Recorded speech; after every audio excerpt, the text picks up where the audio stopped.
दोस्तों, फूलन देवी पर आधारित बहुत सारी वीडियोस और किस्से कहानियों को आपने देखा और सुना होगा, लेकिन बड़ी संख्या में लोग आज भी ये जानना चाहते हैं कि आखिरकार क्यों फूलन देवी को हथियार चखने पर मजबूर होना पड़ा। कैसे एक मासूम सी दिखने वाली बच्ची ने 21 मर्दों को कतार में खड़ा करके गोलियों से छलनी कर दिया। कैसे एक मासूम सी बच्ची ने घर की चार दीवारी लांघकर भीड़ों का रास्ता तय कर दिया और ना केवल आगे चलकर डाकू बनी, बल्कि देश की राजनीति में भी नया अध्याय लिख दिया। दोस्तों, जानने के लिए इस वीडियो को बिना स्किप करे अंत तक जरूर देखिएगा, लेकिन उससे पहले आप लोगों से हाथ जोड़कर अपील कि बड़ी संख्या में आप लोग हमारी वीडियोस को देखते तो जरूर हैं, लेकिन सब्सक्राइब नहीं करते, तो गुजारिश करूंगा, रिक्वेस्ट विनती करूंगा कि सब्सक्राइब कर लें, ताकि कोई भी घटना कहानी, कोई भी वीडियोस आप लोगों के लिए लेकर आऊं, उसका नोटिफिकेशन सबसे पहले आपको मिले। 10 अगस्त 1963 को उत्तर प्रदेश के जालौन जिले के छोटे से गांव में एक बच्ची का जन्म होता है और माँ बाप पारिवारिक लोग मिलकर नाम रखते हैं फूलन देवी। 200 पारिवारिक लोग और आस पड़ोस के लोग बच्ची के जन्म वाले दिन खुशी की बजाय मातम मना रहे थे। खास तौर पर बच्ची का जो पिता था, वो ये सोचकर बार बार परेशान हो रहा था कि आखिरकार कैसे उस बच्ची की परवरिश करेगा, कैसे उस बच्ची के शादी का खर्चा उठाएगा। दोस्तों, शायद ये भी एक वजह रही होगी कि फूलन देवी के पिता ने उसकी शादी मात्र 11 साल की उम्र में कर दी थी। दोस्तों, जानकारी अनुसार, रिपोर्ट फैक्ट्स के अनुसार, फूलन देवी जब 11 साल की उम्र में शादी होकर अपने ससुराल पहुंची, तो ससुराल पक्ष के जो लोग थे, उनका व्यवहार फूलन देवी को लेकर के कुछ ज्यादा अच्छा नहीं था। खास तौर पर जो उसका पति था, वो बहुत ज्यादा उम्र दराज था और उसके साथ आए दिन प्रतिदिन सुबह से शाम न केवल जोर जबरदस्ती करता था,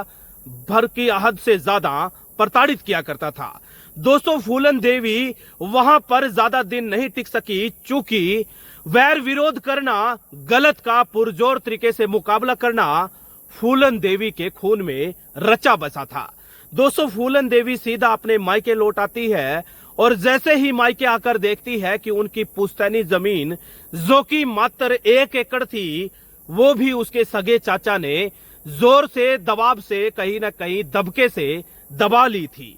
और दोस्तों, जैसे ही उसने चाचा से सवाल जवाब करना शुरू किया, तो चाचे ने उसके साथ भी प्रताड़ित करना शुरू कर दिया। दोस्तों, फूलन देवी भला कहां मानने वाली थी, वो भी सीधा उसी जमीन पर जाकर धरने पर बैठ गई जिस पर उसके चाचा ने जोर जबरदस्ती कब्जा कर रखा था। दोस्तों, देखते ही देखते उसका सगा चाचा तमाम अन्य सहयोगी साथियों के साथ मिलकर फूलन देवी पर न केवल मुकदमा दर्ज कराता है, बल्कि उसी मुकदमे के तहत फूलन देवी को जेल की सलाखों के पीछे डाल दिया गया। दोस्तों, जैसे ही फूलन देवी जेल की सलाखों की काल कोठरी में पहुंची, तो उसकी जिंदगी पूरी तरीके से बदल चुकी थी। कानून से उसका विश्वास पूरी तरीके से उठ चुका था और दोस्तों, यहीं से फूलन देवी की बेंटर क्वीन बनने की कहानी की शुरुआत हो जाती है। दोस्तों, मिली जानकारी अनुसार, रिपोर्ट फैक्ट्स के अनुसार जानकारी यह मिलती है कि फूलन देवी उसके बाद ना तो कभी अपने ससुराल गई, ना ही कभी अपने मायके गई और ना ही कहीं रिश्तेदारी में, आस पड़ोस में पहुंची, बल्कि सीधा निकल पड़ी भीड़ के रास्तों पर। दोस्तों, देखते ही देखते फूलन देवी ने तमाम तरीके के उतार चढ़ाव देखे और मिली जानकारी अनुसार फूलन देवी ने अपने साथ हुई जोर जबरदस्ती और प्रताड़ना का बदला लेने के लिए पूरे 21 मर्दों को कतार में खड़ा करके एक एक को चुनकर गोलियों से भून डाला। दोस्तों, ये मामला, ये घटना कहानी इतनी ज्यादा वायरल हुई, इतनी ज्यादा सुर्खियां बटोरी कि देश दुनिया का शायद ही कोई ऐसा नुक्कड़ गली चौराहा बचा हो जहां पर फूलन देवी के बारे में चर्चा ना हो रही हो। दोस्तों, कई प्रदेशों की पुलिस ने भरसक प्रयास करे कि किसी भी तरीके से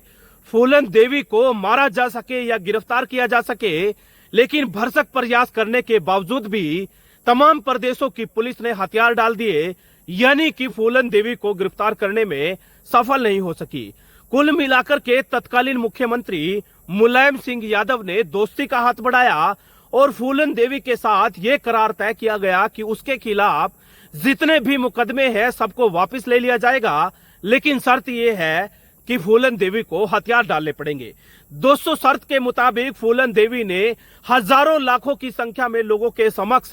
अपने हथियार डाल दिए और मुलायम सिंह के निवेदन पर न केवल हथियार डाले बल्कि राजनीति में जोरदार और धमाकेदार एंट्री करी। दोस्तों समाजवादी पार्टी के टिकट पर वही फूलन देवी देश की सबसे बड़ी संसद, देश की सबसे बड़ी पंचायत लोकसभा की सांसद चुनी गई। और दोस्तों देखते ही देखते फूलन देवी को बहुत बड़ी संख्या में लोग कोई हत्यारे नहीं बल्कि अपनी देवी मानते थे।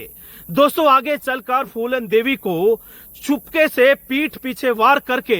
शेर सिंह राणा नाम के एक हत्यारे ने मौत की नींद सुला दिया। लेकिन आज भी काफी बड़ी तादाद में ऐसे लोग हैं जो ये मानते हैं कि यदि फूलन देवी को सामने से वार किया होता, शेर सिंह राणा एक कदम भी वहां से नहीं भाग पाता, उसको भी फूलन देवी मिट्टी में मिला देती। दोस्तों आप लोगों को इस पूरी घटना कहानी को सुनने के बाद, देखने के बाद क्या लगा, क्या आपकी प्रतिक्रिया है, कमेंट बॉक्स में देना ना भूलिएगा।